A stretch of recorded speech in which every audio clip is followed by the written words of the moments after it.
kesi e koso Cedar worship center asori dan kesi ni atomakophobia abano sino hospital ne pe behia onyankopon difo a oduma ye aduma free tete wo buso oduma ye aduma bishop Albert Sakikopo na wonyina nyame tumi ne Amma wani wo krankwa na jo atomtofo ebedumi Minister Jojo Ahi Joshua Bono and Cedar atomtofo nyina adofo eban friend 055 700 0367 and 055 730 9080 wo krankwa GMT nantuna fie brabi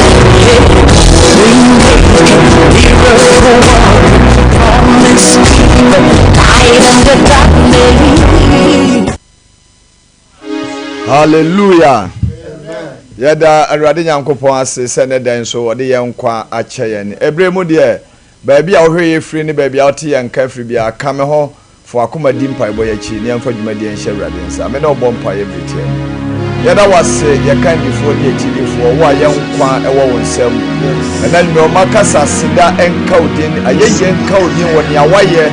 ne awuguso a wo ye ne oba abeye je dwumadi e hye wonsa ya pai bo ne ya dense okra bi a ohwe ne ya otie ye dwumadi enkwawe ye no na nam so amo akoma so ade nyina ba wo Yesu Kristo demo ene ye bom pai ye agirifo nyina nka se amen amen David se momla ni emu to so achi ina ko na wa maya le ye ko apoto ya bo mu ase ahye ni ko isa sa ado funa bi e beti na ye kan se ya de e bi le bi ase ni ba de na wa ya o ma Israel ka bati ni ba de na ya o ma o mai na na bi no bi e no se ko ka se e ye ba de na ya e ni me ye ni ya ye ko se la su asira fo ye ma ye ma che o ta ye wa ma ya ko da so ti ase ye tu wo na ai ko tu wo bi wo ti na trust je se se ke na tu ma wo da so ti ase ase bi ba wo so sa ka wo bi e fi ase so na mi na pasa so ka je da bi bi be wo na ino wu ya bi sa ya wi ko ya mo bi wo ti na trust se wo krati ase ye ko consider be radio be wa na da radio ase woni wo edi liye wo wo dia da ase se ba ni wo edi liye da radio ase na se ni ko kwa ni mu na be da ni yada wasi eti yada wasi mi na koso yada wasi anime yada wasi wayodia yada wasi da oyamye wala yesu yada wasi da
Ora ye ni obi a edi aseda be manaka wo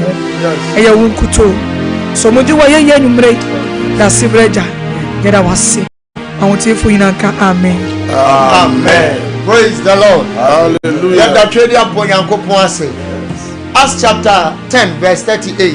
Ozemo we Yesu Kristo se wo Yankopon den wo konkra sra no wonam no yen senchen ya nwadwuma wo sayade o makwatafo hu fi na Onyankopon ka no. Hallelujah. Amen. Ya hwe kwan Awurade den wo sra adom na ko a ye bishop na Awurade den ya nwadwuma ne senchen Awurade ka no ho se Onyankopon ka ho a sansam we untime nka obepem aka no kre na Awurade do be ye adwuma saman sanyina yade na watene ha akasa ma na ye adwuma wo fie ebrem wodifo no wa ha ebrem osomafo no wa ha ebrem nyame akoa na ode nkyerɛkyerɛ tofom no e wa ha say ya ready see ebetie no e wa sopam ebrem ebekọ ya papa nche Bishop Albert Sakikwapon eni bi okwa so papa yemu akwa baba fidie su Cedar wa so yetie o asafo mejo so eburu amen papa na mo pomo etisen nyame adom ehun ya pa Kristo na ase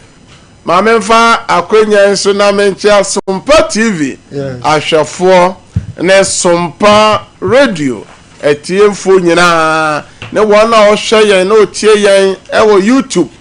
ene Facebook no nso so ye mamo nyina ajo yenim se ene den nso so obi biara ho ye na enkanka mamenchia Cedar hour ahwefo ni etiefo Cedar hour team no eye mie no baako ewo studio ha ena baako so wo ufie ho won so no o kan team no ho den a won so ne ye bomu eche nyame asem ebo mpae na sabre die faofo na fro obi na obi so mfro obi na ka kire ne se osofo na waka no ho asem no nyame somafo no nyankopon difo no one ne team no omo abedu amen na enedey omo aba no pabene so anya asenketwa nyame be ewufie ha enti sabre die onfa ne TV no onfa ne radio no ento ho no be yenhira de atoso mi no ebia nani dadi kan a o hyeyen anase utie yen me nyame somafo anyame asoma me ne mi team aba eye Sompa TV kasa fidie iso na nyame na me so ede nyame asem ebra hwefo ne tiefo na nyame na me so esu abrefo esan yade na yade adwumasem awaresem awosem ekoso na eno nyese baby bi owo ufie ho odam ho no o follow yen na oni ye tie nyame asem na oni ye bo mpaye na dance no na aba wo nchen wo dem ho a na eda okuada ne yawa afiada bia yamakwa bia tetefo no to ho ema wonso so Cedar hour dance no odi beba na no ade me de woko eya asolu fie ho omo so to na mo ba asolu fie ho a omo so di dance na me pese Cedar hour hwefo amone me bompaye moni Cedar hour team no som no mo so mo hwe de ekoso ewa asolu fie ho na no awo ankasa hwe bie no hu se onyame oye adwuma tetebere mu no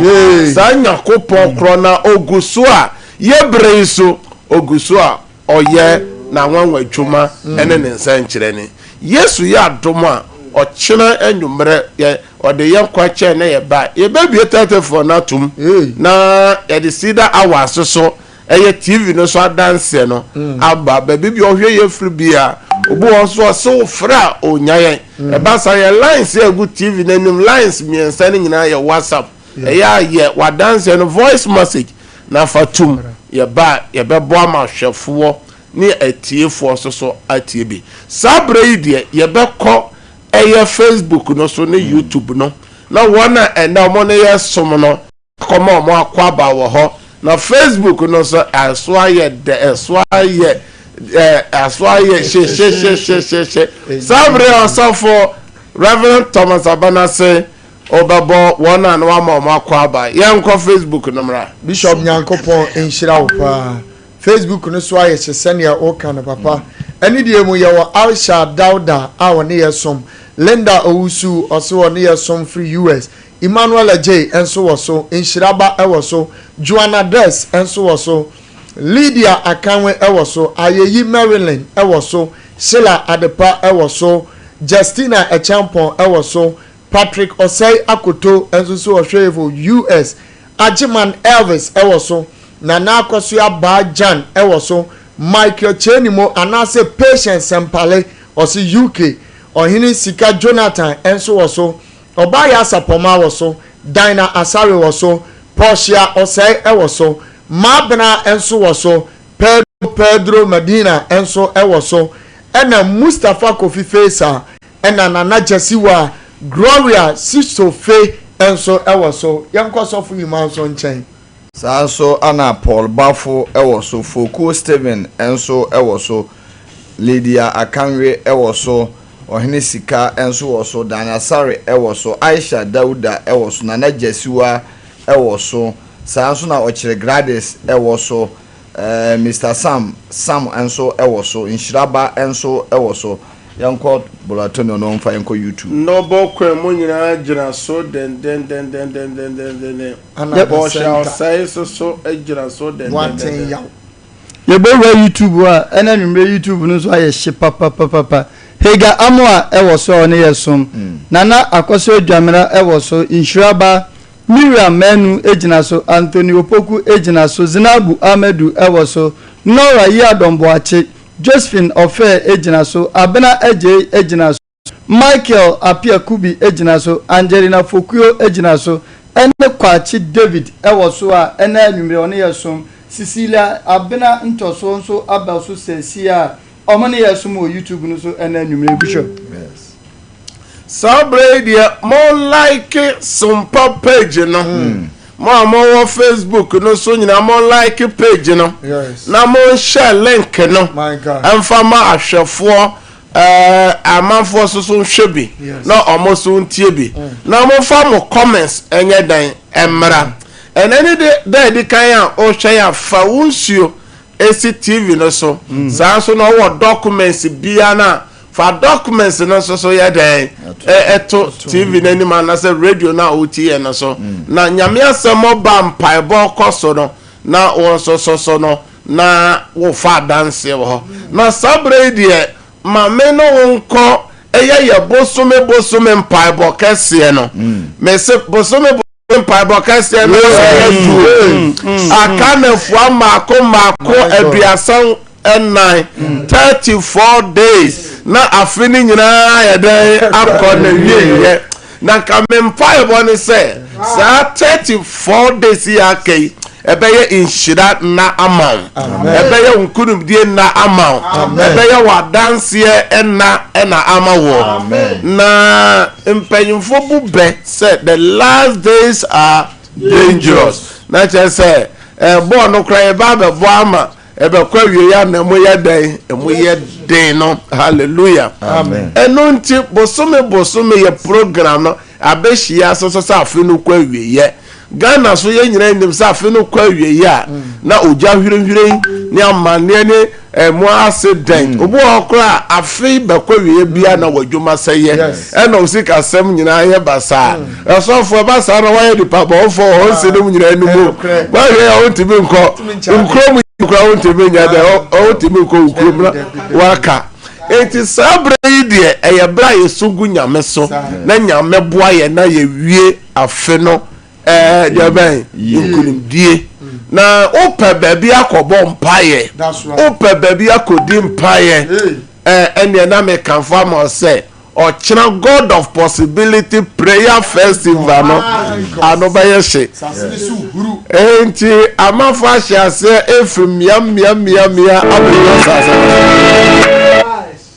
amafa efimia abedra sasa no so na obi a ofre chire na obanya baby ada enti obo ha so oba no ebi mpo na ebi baby obeda obanya baby ada obi kura pe baby aye ne ho yi ase na me ko no o hwa washroom na etwaguo ewo TV bibi asebi obesiesie ho isi obi bibi aye kama oba obanya mattress so aye den ada so we de oba chena obetima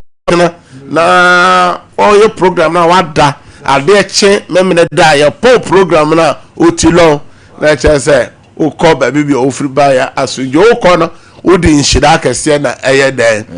ko o so person so amafo so frɛ bi frɛ ye normal na ko si so for Emmanuel J so o so ye nya hotel amafo frɛ ye nya hotel reservation mama ya ye hotel reservations na mama amafo a o so no ebi e di kakra ba wanya hotel room wakoda baby bi ofuru bia no eno de yenye nyuru bia manfo sponsor program nti hotel ne guest house ne de e ba sa ne de one obetua ka no and dumre amanfo be sponsor program na obo se hotels nyina ye beji amamo adam na asori fie de oba obenya baby ada e free insuo no so obenya insuo adware aye bibibia opa baby a charge of phones nyina light nyina wo fe ye dum lighter was now by plant kese wa sase no so a bibi akoso fe no china sampaya ebeji seta program no 2 days eye ochina eye anopa yes na ochina nyame beye nyame amen say o dance ne bi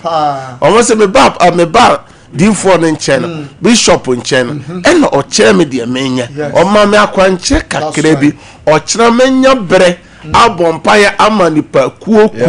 omo asofo mo yare me bompaye mam omo wia mene mi team na masan akire omo de omo nye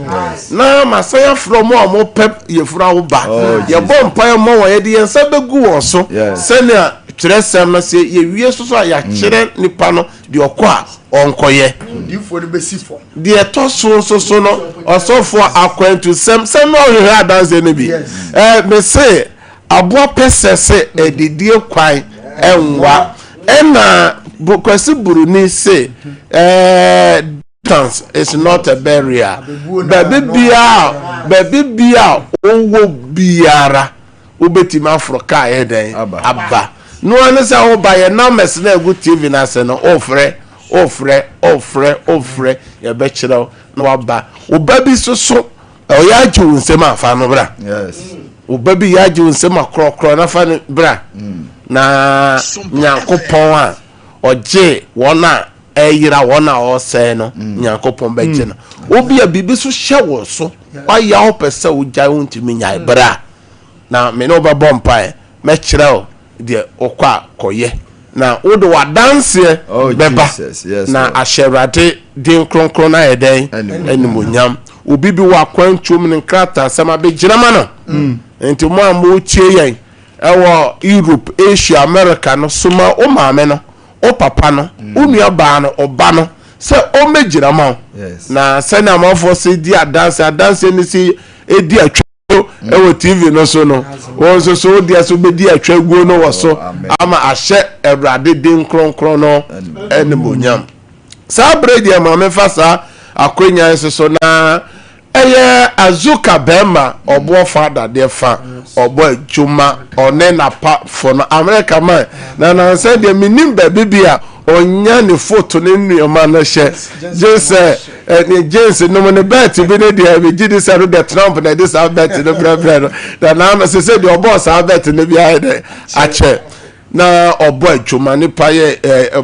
de osaye yi one na pa for MCR ho enya sem keto akora nyankopon hira me wo se na ya soso na machire ho a enya sem keto awo kesi bi odibe twem no bi epro no ma na ya nya me hira wo MCR ho wo kesi kuta no na me wo ma yi wo kesi ne chen wa asase no so enya sem keto nyankopon on hira sabre die ebra so se yetie nyame asem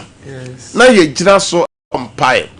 na bosom wei no ye baka safidie so a ensem ye de brahwefo ne se ehefa ena ye janom nyankopon no wo. Where is the God of our fathers? Also from January to November 27th. That's right.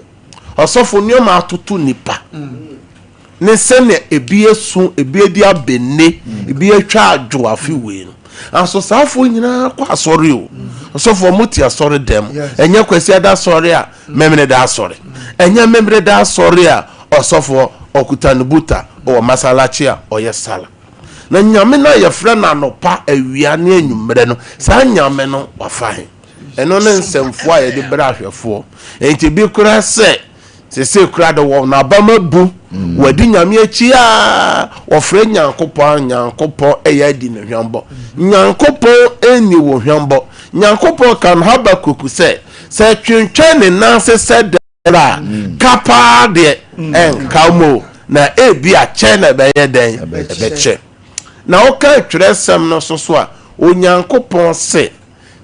ye fatete atempon no bebia ye na gyanom faaye e Jeremiah chapter 6 verse 16 o se ye benya home e de ama ye nkra enti ye ba se ye fatwerɛsɛm no na o kan e Deuteronomy chapter 28 from verse 1 to verse 14 nyina o ka se fa nhira e beba se o de nyame asem be ye adwuma e beba se o bedi nyame asem nu asem e beba se o bedi mrasem no so a inhira we nyina beba behwehwew ba bibi o wo bia na se won fa asem na anya adwuma na wotu atua e wo nyankopon asem so a ono so ka ohaw ne amane a e beba wo so from verse 15 okon enti ye ba ye ka se yɛmfa twerɛsɛm ntoto yɛ abrabɔ no a yɛbɔ no nnɛ no ho sɛ saa na Awurade ka no anaa saa na tetefo no yɛ ɔyɛ a nyame antwe ne ho ɔsɔfoɔ ɛhɔ saa quotation ne yɛ me de Exodus no ɔse na ogya mburukun dɔm no antwe ne ho the pillar of fire no antwe ne ho ogya fɛdum no ogya fɛdo no pillar of fire antwe ne ho ɛna mburukun dɔm no pillar of cloud no so antwe ne ho ɔsɔfoɔ ɛne ɔmo nanteyɛ mfinhia pɔle aduanan na ebisa sɛ ɛnɛ nyankopɔn twe ne ho anaasɛ nyankopɔn twe ne ho ɛno ne asɛ na bɔsome asɛm a yɛfa yɛ sɛ ɛkwan baako so a edi nipa enya na bɔsome yɛkasa fa ho sɛ eni nipa dodo akyi ɛnkɔyɛ bɔne bɔsome ɛno na yɛkeka ho asɛm nipa bi di abusua akyi nipa bi di namfofo akyi nipa bi di social media nneɛma bɔne a ɛwɔ soɔ no obo ɔsɔfo no ɔnte saa ɛno hwɛ social media ɔhwɛ TikTok a broni di ba yɛ sɛ ɔno di dwa nyamfasoɔ no ɛnɛ bibifoɔ yɛ saa abrabɔbɔne egu social media hɔ no ɛno mmom na nipa bi esua nipa bi wurɔwurɔ wɔn ho ɔsɔfo odi akogo nyame ba ɛno na ebisa sɛ wode hyɛbrɛ ba asase wesuo na wɔnhwɛ yie woni yɛ bɔne no ɛbɛma hyɛbrɛ no a wode baeɛ no hyɛbrɛ no ɛso akata na ɛnam sɛ ɔkyena yɛgye dwumadi a yɛato den sɛ God of Possibility Prayer Festival ɛyɛ mpaebɔ afahyɛ no nti no team na ɛda soɔ no yɛsɛ escape for thy life dwane gye wo kra nkwa na nipa bi dwane ye na onya home ma won kra enti wo a wo hwɛ me a wotie me bo so me baako ne na fuwa maako miensa akai wo so ye ka kyerɛ sɛ wo so dwane eje wo kra nkwa na mfa haw ne amane yi enko wura na esi a 2026 na nsɛm ye free eye Genesis chapter 19 nti me ka kyerɛ wo anano sɛ ya wo nneɛma ni bi wo ha ɔsoro nyankopɔn firi soro ɔsɔfo mɛyɛ wo ɛma wo da nneɛma ni bi wa gye sɛ wa kasa wo yɛ nti wo ka Ezra ɔse asɛm a abai wo so ɛna da ti ya wo nneɛma bebre wo hɔ a gye sɛ wa kasa udwane ɛgye wo kra nkwa eduru baabi yɛwrade Yesu Kristo a ɔyɛ wiase agye nkwa no odwane gye ne kra nkwa enti maami a wo hwɛ me papa wo hwɛ me edubere sɛ odwane gye wo yare no nkwa odwane egye da yɛ somba sabasa na wo so no odwane gye okra nkwa odwane firi bɔne na wo timu no bɔne na wakotom no gye sɛ wodwane egye okra nkwa enti sabre yɛbɛkɔ ɛyɛ Bible no mu na yɛhwɛ baabi bia yɛyi tim no free yɛbɛka from verse 1 no ɛde akɔyɛ nim kra dwane kakra akɔ n'anim akɔsi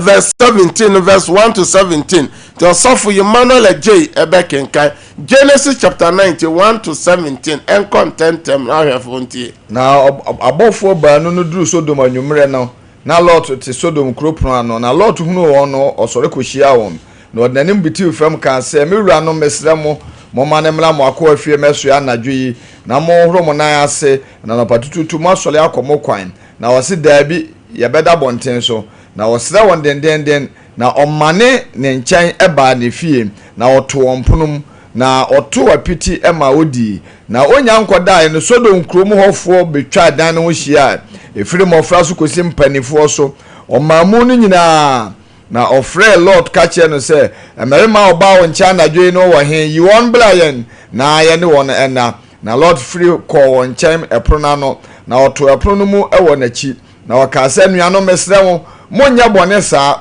hwe me mama baanu a won hunu oberima mo ma memfa won free mre mo na monya won se de ye mo ni so na merima yi nko de monya won hwe na no nti na oba mesu hye asei na waka se twe ho free ho na wose saa onipa yi ba ebe ye hoho na afei opese wo ye otemfuo afei ye be ye obone achen won na wo hye oberema Lord so dendenden atwe ba se obebu epono no na merema no etene wonsa atwe lot ba won chen wo dan no mu na oto epro no mu na nipa wo gina pro na no de ofrefra won ani fire nketo aso kosi akese so na ohwe epro na no kwan ebreye na merema no ka kire lot se wo obi wo ha eka wo ho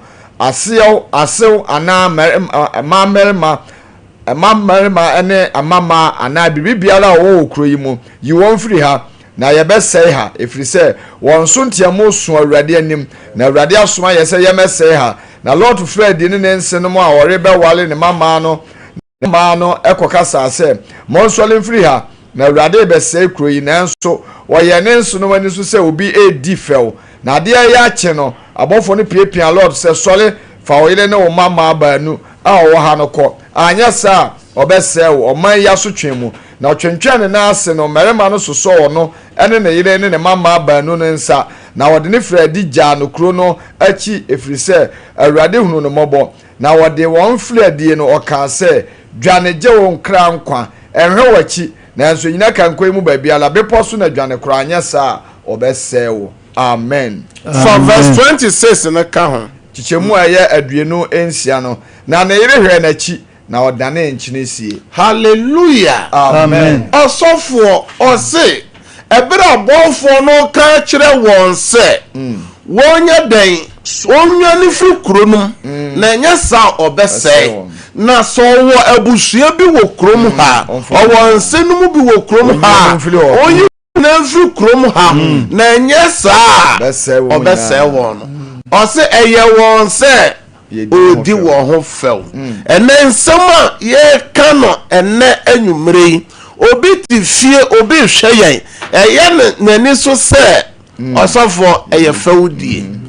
wanya kwenya se na anwumre nyame asem ba wo nchen se insana wato tintan no bomodi ase obahwehwa aboafo na wonwa mpa bom na firimu enya sa insanom no besewo insanom no beyedan ebekun eno obi tie ye obi hweye da yeso basabasa na wo so na ode tifi holo won hwe ya rekesie bi ba ba chewo won hwe ya ohaw bi ba ba to won hwe ya obewu won hwe ya wadwuma besei sa da ye no na nipa bi so ya enne wewuo ebi adane yarefo no efrise nipa mienu ena edan ba komo kroba anso obi da ye na oso ye no e kire se nansa obewu obi da ye oso ye kire se nansa obenya abaso obode da ye be na wo so a ena ode te dam ho a wo ye di obo ono agasa so da ye na osofo no no agasa kire no ho ase na wona agasa ode ho fel unu no ho na wo sere na wo nyakopo da be no de da ye so no kire ase na ma wo ose onyakopo no eno ankasa acheche na adom na achede no se no ono ankasa osepe enti wo de na nyankopon de ma wo hallelujah amen eno osofo obi hweye obi tie ye watoboni mu boni de na kose ye mu anso de ni nimde ni nyansa ya enye yie anso so no osofo ode ne ho to nimde bi owo your friend say baby bi your friend say wadru abrabo mu nti osofo na oni Nicodemus ye mratwerefo Nicodemus ye obi a na onim de oye debe intellectual oye lawyer anso duru baabi no ohun nyama Ewurade Yesu Kristo oyiye no osofo se me penkwagye ama mekra ewom se metwere mmara ne de yankai eye John chapter 3 verse 1 to 7 o se baabi a eduru no manhwe ye na miwu na mekobro nsem gem manhwe ye na Yesu pie na nimonyama mahye yiraba enti mame ne papa wo hweme enti bra wo bra wasase wesu nyina kukuhwe ase nyina wo bese ewu akobro nsem gem oh Jesus enti o sai wo demo da wo na o widie mo hyecho esi nesi so accommodation si wo demo ebi wo ho so da wo ntime na enuane na ye fridge mo aduane ntime ni osofo etoda ni plenty me ni bi ye ntie twere sem no en content na onipa bi a ofiri farisifo no mu wo ho a dindi Nikodimo a oye Yudafo panyin bi ono na oba Yesu nkyɛn anajo na obese no sɛ Rabbi yanim sɛ ufiri Onyankopɔn nkyɛn na aba sɛ ɔkyerɛkyerɛfo na obi ntumi nyansa nkyerɛne a waye gye sɛ Onyankopɔn ka no ho Yesu bua se no sɛ maka kyerɛ mo nokware mu pa sɛ wangu obi fofora ontumi hunu Onyankopɔn ahenie no Nikodemo se no sɛ ebeye den na onipa a wanyi no obetumi awo no obetumi akone na yambiom na wawo no ana Yesu bua se meka kyerɛ mo nokware mu pa sɛ wanfiri suo ne honhom mu angu obi a ontumi hyɛne Onyankopɔn ahenie mu die ofiri hunam mu awo ha Nyankopɔn onhyira wa onhwɛ me a wo tie me eduru baabi Nicodemus hu sɛ wandwane anko Yesu nkyɛn ha ɔsɔfo nipa bibiri kura ɔwɔ ha amaneo anso yɛse yɛhyehyɛ mpaebɔ afa hyɛ se ya kɔbɛti ma babiu anso ntimi ma ɛna na manfo bebre tu na mo aba mpaebɔ afa hyɛ ne bia wo bia dance a obo ayɛ ne medical doctor sa o kidney nem test ne nie ɛtɔ da dance ne bo akura na nipa no di a with report nyina ɛna adanse ne pii kura ne yɛ ni na fidie no so yɛ mmɔ ha adanse ne bi wɔ hɔ a ɛyɛ beyond medicine bi eduru no eduru ntimi nsa gye nyame bam osofo eno obi hwɛ yɛ obi tie yɛ ɔwɔ how pao ɔse menya ka mɛba anso so ma sɔre na bi ameka kyɔs asɔre ni heaven o Cedar any heaven Pentecost rated this way any heaven enti no dwane gye wo kra nkwa no ebi no sɛ program yi obetimi aba bi na 2 days be osofo okay ye John chapter 5 from verse 1 to 5 John chapter 5 verse 1 to 5 yenti nya ye chire no Yudafo afa hyedue na Yesu ko Jerusalem enso otade bi o Jerusalem nyantie pono kase no a ofre ne Hebrew mu se Bethesda a wonto no num na yenum na nipa pi ayalefo ani frafo mpache ne wona wonfa wuwo deda etwe nsuo ne woso na eduru ble bi mu obofo sane batade no ba hunu nsuo no na de nsuo no hunu ache no odika komu no yade bia na oyade na ne ho aye ne den nipa bi wo wa wadi mfrinhyi aduasa nwotwe na ho omremu osofo enti enye ya pensun kwa no hawo ne amane wo se okay Bible was multitude and multitude means uncountable or say ho na nipa pi ewo no se wona wo fa ewuo wona mo ya pache wona wani afra wona o how da won so eguo osofo omutuana so odwane afiri yade no odwane akopɛ fa hodie ɔso wakodi 38 bad years aso wampa aba onim sɛ dako ɔsofo obi kwa so de kakra sɛ media man hu hwe umia na ɛda mpaba ase 38 years no umia na moja tu no 12 years no aso da so wonyame fi ɛna me ka kyerɛ wo sɛ Onyankopɔn wasoma ne baba asase so no se ne be ye benya home e dia ma ye nkra nipa bi a ye frɛ won se asomafo Paul mo a omo ho ka chifu nyina sa yade omo sunsum to nipa so a omo dwane duru baabi osofo omo dwane gye omo kra enkwa enti ye ka kyerɛ se bomodin se dwane gye o kra nkwa ti nuema me bobo so e be bɔ mpae ne se obi hwɛ yen obi tie yen wato bɔne mu osofo o pese de odi woni pedua ye untimi fanye papa enti Paul say papa me pese me ye no me na bɔne a me mpe no osofo bi hwe obi tie ye ene wato lesbian wato gay mu ono kasa ade a ye fe ne sen masturbation wato o pese o jai untimi nya so 1 to 1 amwa so okay Acts chapter 1 verse 8 na o se na se ho krokono ba mo so a mo be ye den mo be nya ho den na mo be ye den badansefo enti o se mamu fi Jerusalem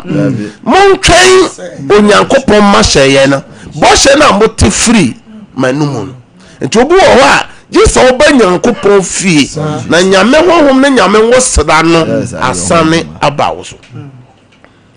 enti o chiro program we se ho beba kwa ya ti o ka no na baby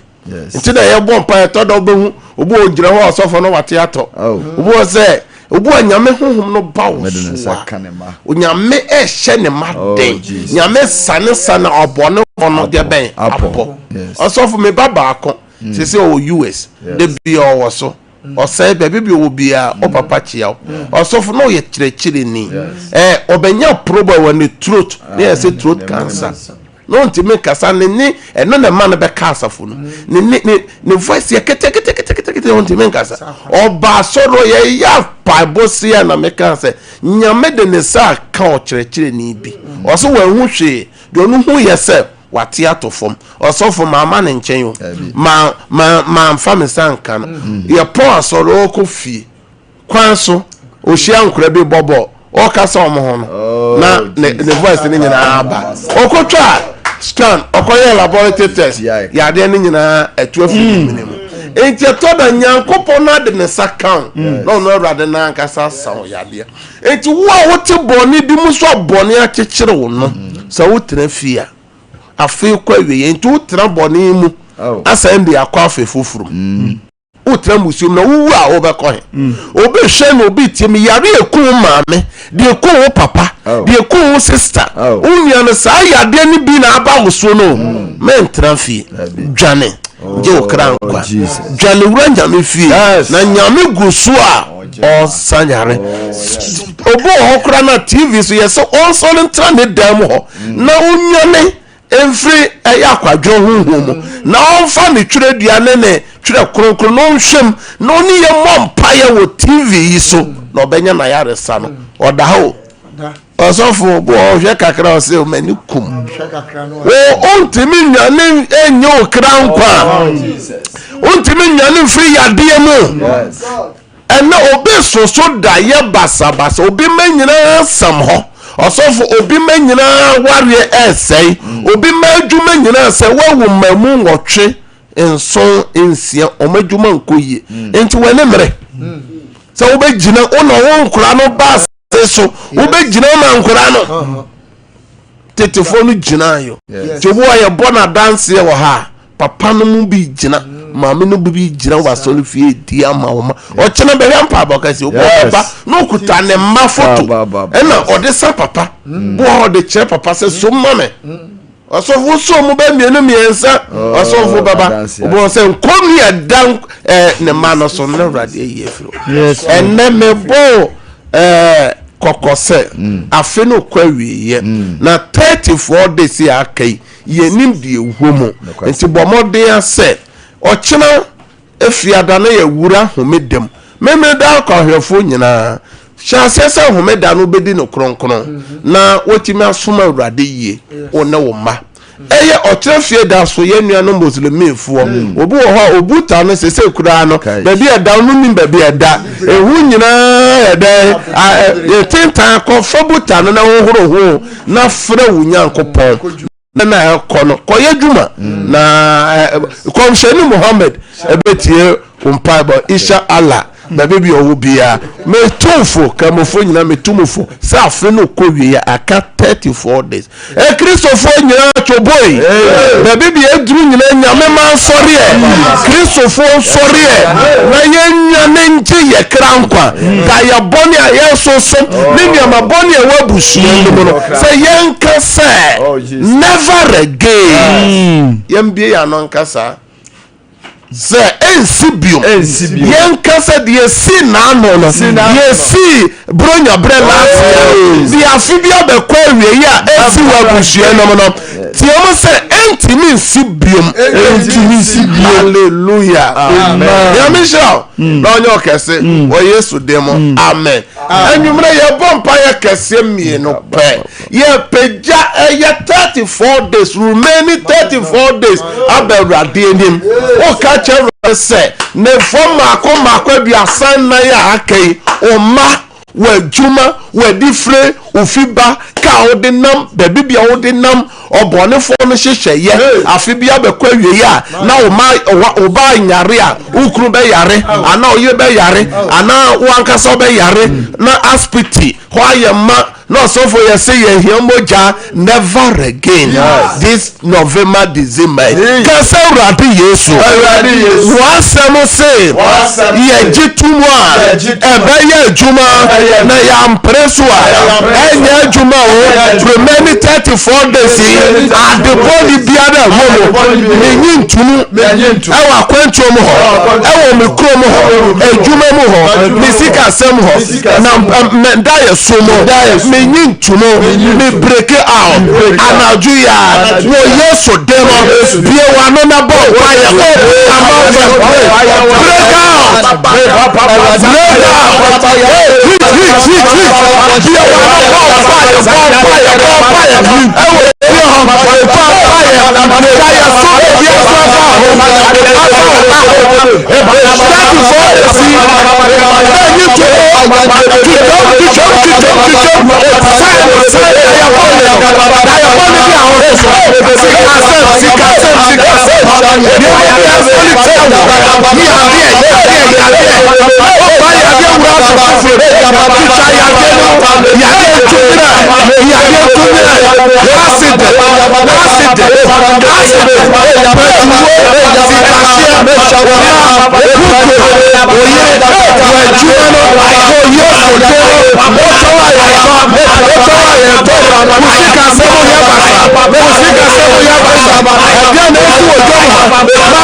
Shout, I break out 3 times. I break out. I break out. I break out. Ye bompai. Say adi biara eya kwensidie. I wo ye nim. Ana say adi bia e koso ayempe. Rade mwaye remaining 34 days bo ade ni din say rade buame ade ni nie rade yifi Yakobon say yemfa ya kwenhye nensa na ono na obeye and all report case no Psalm 34 verse Psalm 37 verse number 5 be one of abompa be one of yemfa ya Matthew chapter 7 verse number 7 be one of abompa be one of abompa Isaiah chapter 54 Isaiah chapter 54 verse 17 be one of abompa o se akuje biara akuje bi obobo ti o eri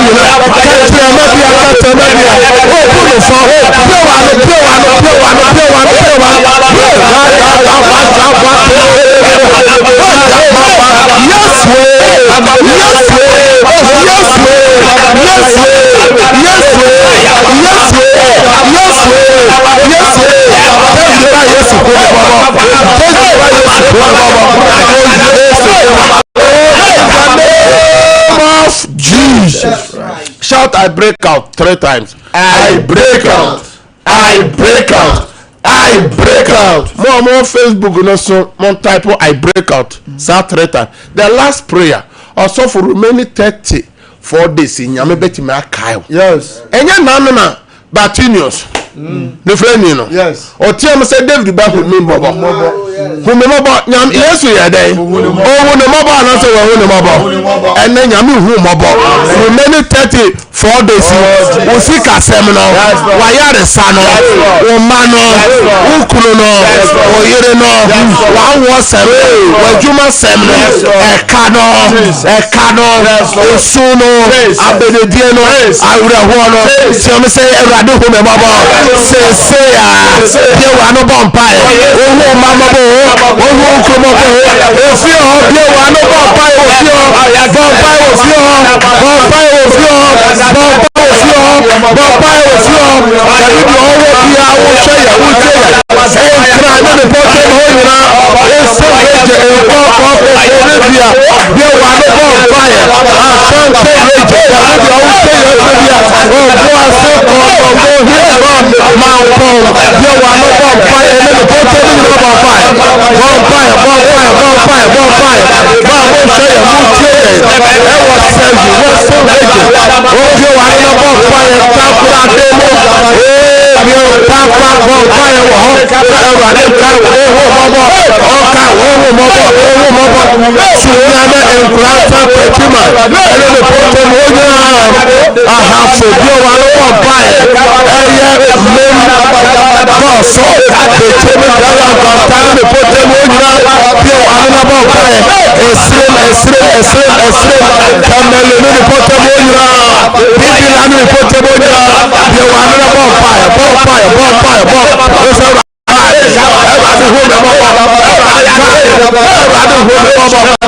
in the name of Jesus, shout amen. Amen. Everybody who mobosa amen.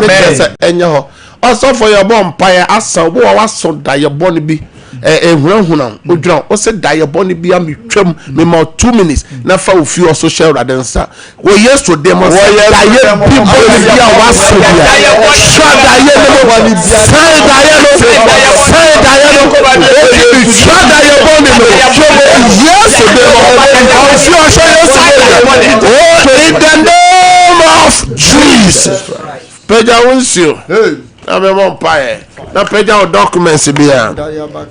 obi bia wa so nsio mo ba bia wa peja nsio bia me hyenya mi tumi sembowra nsio no mo nsio no na ni Yesu moja nsio no na ni ayare sensio nsio no na ni nsenkyere ni nsio ya odi ye biara adanse ni ekire o documents me frɛ adanse go so wo Yesu demo mo amoto eye army forms mo amoto police form immigration forms bi amoto fire forms me bon pa se nyame favor ento so ma wo Yesu demo amen e do fie ho na wo adwuma mo ho nyina hwe Yesu mojam wo Yesu demo ana ya bon pa je me so say amen e the 1 hour AC ho 10 to 11 ebi anioma ye bobo so remaining 34 days o pese ro ade ye bibi ma bibi koso o mpa o pese me no bo ho mpaya no me se na good TV na anim no na mo a nam se mo hwe mo tie wo radio so nti na me bobo normal no 0553 0553 53 89 0553 89 no me to so mi 0557 30 90 0557 30 90 80 no me twa to 0557 000 967 0557 000 967 ofra so no anya number se nyina sa ya WhatsApp number obetima send a voice message aba ebetie ochira Yesu ya adoma ochira same time ya no be hia e wo kasa fidie so koso a na ehwe ye na obeye nhira bye bye.